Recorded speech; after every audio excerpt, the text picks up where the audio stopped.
मोदी कुत्ता पाकिस्तान जिंदाबाद, पाकिस्तान जिंदाबाद, खालिस्तान जिंदाबाद, मोदी कुत्ता। Jathebandi leaders have gone thrice they've gone, but they humiliated them and got back. So that's really sad, you know. And now they were absolutely, but they knew that we are coming on 26th and 27th. What they've done. नमस्कार दोस्तों, जय श्री राम। ये जो किसान इस वक्त Delhi border पे खड़े हैं, आखिर इनकी मांगे क्या है? क्या है ये नया किसान बिल? इस वीडियो को बहुत ही समराइज करेंगे, 3 पार्ट में रखेंगे। सबसे पहला, पुराना किसान बिल और नया किसान बिल ये है क्या, इसको समझाएंगे। नए किसान बिल से आपत्ति क्या है किसानों को, ये समझाएंगे। और तीसरा, अपना ही फैला हुआ मोदी सरकार का सनीचर है जो विपक्ष के रूप में भारी पड़ रहा है, यानी इस बिल पे हो रहे पॉलिटिक्स को समझेंगे हम।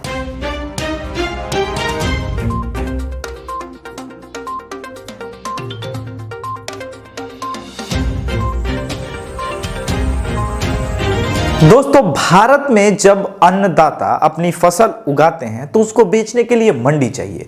पुराना सरकारी सिस्टम यह है कि हर जगह अड़ाती होते हैं नॉर्थ इंडिया में, और अड़ातियों के पास किसान अपना अन्न लेकर के जाता है और बेचता है। इन अड़ातियों को लाइसेंस मिलता है सरकार के द्वारा कि तुम बिचौलिए का काम करोगे, मीडिएटर का काम करोगे। कभी कभी अड़ाती जो है लोन भी देते हैं। इस लोन सिस्टम ने ही सबसे ज्यादा किसानों का दुर्दशा कराया है। आपने सुना होगा ना कि अड़ातियों का लोन नहीं चुका पाने की वजह से, फसल खराब होने की वजह से किसान अक्सर आत्महत्या करते हैं। अब आते हैं इस नए बिल में। अब इस बिल में जो परिवर्तन आया है कि किसान पहले की तरह सरकारी मंडियों में जाके बेच सकता है, पर इसमें 2 क्लॉज नए आए हैं। मोदी सरकार का पहला नियम यह कहता है कि भाई आप इसके अलावे प्राइवेट फॉर्म को भी डायरेक्टली बेच सकते हैं, और इसके लिए मतलब अड़ातियों की तरह जो है आपको निर्भर नहीं होना पड़ेगा। अब माल उठेगा तब उठेगा, कब पैसा मिलेगा। इसके अलावे एक और है कि प्राइवेट प्लेयर से आप डायरेक्टली कॉन्ट्रैक्ट फार्मिंग कर सकते हैं। कॉन्ट्रैक्ट फार्मिंग वेरी गुड चीज है भाई, पहली नजर में बहुत अच्छा दिखता है कि भाई किसान, और सारे अधिकार किसान को मिले हुए हैं कि तुम कॉन्ट्रैक्ट फार्मिंग करना चाहते हो। आधे में ही किसान को लग रहा है कि घाटा हो रहा है, आप निकल सकते हो, और प्राइवेट प्लेयर कुछ नहीं कर सकता है। सबसे अच्छी बात इसमें यह है। अब इसमें एक आपत्ति है बिल पे लोगों को कि भाई जो प्राइवेट प्लेयर्स खरीदेंगे फसलों को किसान के, क्या वो एमएसपी पे खरीदेंगे? और किसानों का यह मुद्दा मुझे लगता है बहुत जरूरी मुद्दा है, क्योंकि जब भी प्राइवेटाइजेशन सरकारी सिस्टम को वैनिश करता है, क्रैकडाउन करता है और सुपरसीड करता है, उसके बाद तो सरकारी व्यवस्था जब चरमराती है तो प्राइवेट प्लेयर्स मोनोपोली पे आते हैं। बीएसएनएल, एयर इंडिया इसके उदाहरण है। अब दोस्तों, इसमें एक पॉइंट है कि प्राइवेट प्लेयर शुरू में तो हो सकता है एमएसपी से ज्यादा प्राइस पे खरीदे, मगर एक बार जब सरकारी जो अड़ातियों का ये सिस्टम है जो सरकार ने बनाया था, सरकारी मंडियां बनाई थी, ये एक बार कोलैप्स हो जाएगा तो हो सकता है कि जियो की तरह, एयरटेल की तरह मोनोपोली का युग आ जाए। जैसे मर्जी वैसे प्राइस बढ़ाए। हो सकता है इंड कस्टमर फायदे में रहे, पर किसान हो सकता है घाटे में आए। तो यह चिंता वाजिब है। अगर आप भक्त हैं तो भी इसको सोचने की जरूरत है, अगर आप देशभक्त हैं तो भी इसको सोचने की जरूरत है। वैसे अगर आप कांग्रेसी हैं तो आपको सोचने की जरूरत नहीं है, क्योंकि आपका तो काम है विरोध करना। एक पॉइंट अब इसमें और आता है। हम बात जब कर रहे हैं कॉन्ट्रैक्ट फार्मिंग में, हो सकता है कि कॉन्ट्रैक्ट फार्मिंग में जो इश्यूज आए वो कोर्ट तक पहुंचे, तो किसान के पास इतने साधन नहीं है कि वो हर बार उस मसले को कोर्ट में सुलझा पाए। ये एक और छोटा सा फैक्टर है जो किसानों को परेशान कर रहा है। एक बात समझने की जरूरत है दोस्तों, किसान सभी इतने लिटरेट नहीं है। उनका brain wash left wing media के द्वारा आराम से किया जा सकता है। वैसे इस बिल में अगर इस खामी को हटा दिया जाए तो कोई खामी नजर नहीं आती। इनफैक्ट ये बिल किसानों के लिए एक वाव फैक्टर है। यानी आप ये समझिए, अगर आप किसान हैं और आलू उगाना चाहते हैं और मैं प्राइवेट प्लेयर हूं, तो आप मेरे पास आते हैं और कहते हैं देखिए मैं आलू उगाने जा रहा हूं, हमारे बीच और आपके बीच अगर कॉन्ट्रैक्ट होता है तो आप करना चाहते हैं तो कर लीजिए, इसमें जो कॉन्ट्रैक्ट की रकम होती है मैं चुका देता हूं। अब किसान के पास एक एडवांटेज जबरदस्त है, बारिश, ओला, इन सब से अगर फसल खराब हो जाती है तो वो जिम्मा प्राइवेट प्लेयर्स के पास जाएगा, किसानों के पास नहीं जाएगा। ये एक विन विन सिचुएशन है इस बिल में। पर पंजाब के किसान इस बिल का विरोध क्यों कर रहे हैं? पहले एक बात समझते हैं। इमरान खान ने एक बार फ्रांस पे जब गुस्सा हुए थे तो बोला यार बुलाओ पाकिस्तान एम्बेसी से जो है ना अपने राजदूत को बुलाओ। 2 दिन बाद उन्हें पता चलता अच्छा फ्रांस में तो हमारी एम्बेसी नहीं, वहां कोई राजदूत नहीं। ऐसा ही पंजाब के किसानों का फिलहाल दिख रहा है। वहां जो पंजाब के किसान विरोध कर रहे हैं वहां पे ये बिल लाया ही नहीं गया है, क्योंकि स्टेट गवर्नमेंट के हाथ में कंट्रोल था। सभी स्टेट गवर्नमेंट के हाथ में कंट्रोल है। पंजाब स्टेट गवर्नमेंट ने मना कर दिया है, सीधे सीधे खारिज कर दिया है, तो वहां तो ये बिल अप्लाई ही नहीं हुआ है। अब जब अप्लाई नहीं हुआ तो शंकाएं कैसी, समाधान कैसा चाहिए?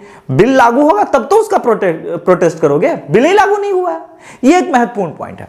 बाकी अब जो उस वीडियो के शुरू में पॉलिटिक्स देख रहे थे कि हम खालिस्तान जिंदाबाद हो रहा है या वो शाहीन बाग टाइप आप प्रोटेस्ट देख रहे हैं, ये एक बात बताइए, जरूरत क्या है मोदी सरकार को? अब मैं पॉलिटिक्स के तीसरे चरण पे आ रहा हूं। वीडियो को मैंने शॉर्ट में ही बोला था, मैं शॉर्ट रखूंगा।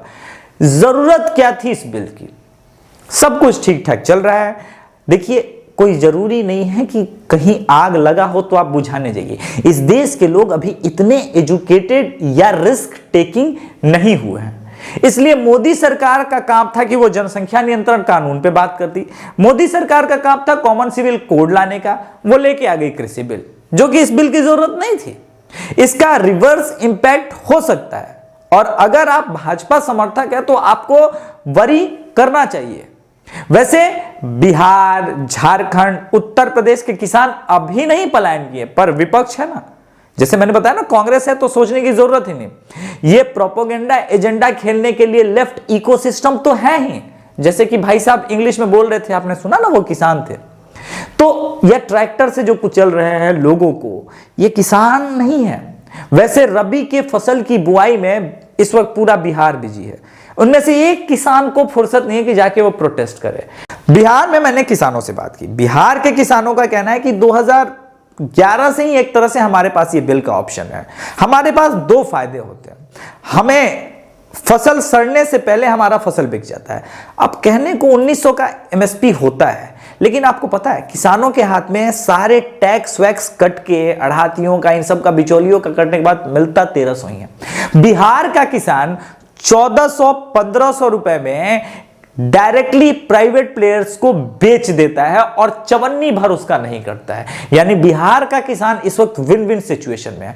अगर आप आत्महत्या के भी रेशियोज को देखेंगे ना, तो बिहार में ये आप बहुत कम सुनेंगे कि किसान ने फसल या इसकी तंगी की वजह से आत्महत्या कर ली है, जबकि बिहार में हर बार बाढ़ का प्रकोप रहता है। नॉर्थ बिहार तो बाढ़ से परेशान रहता है, परंतु फिर भी ऐसा क्यों है?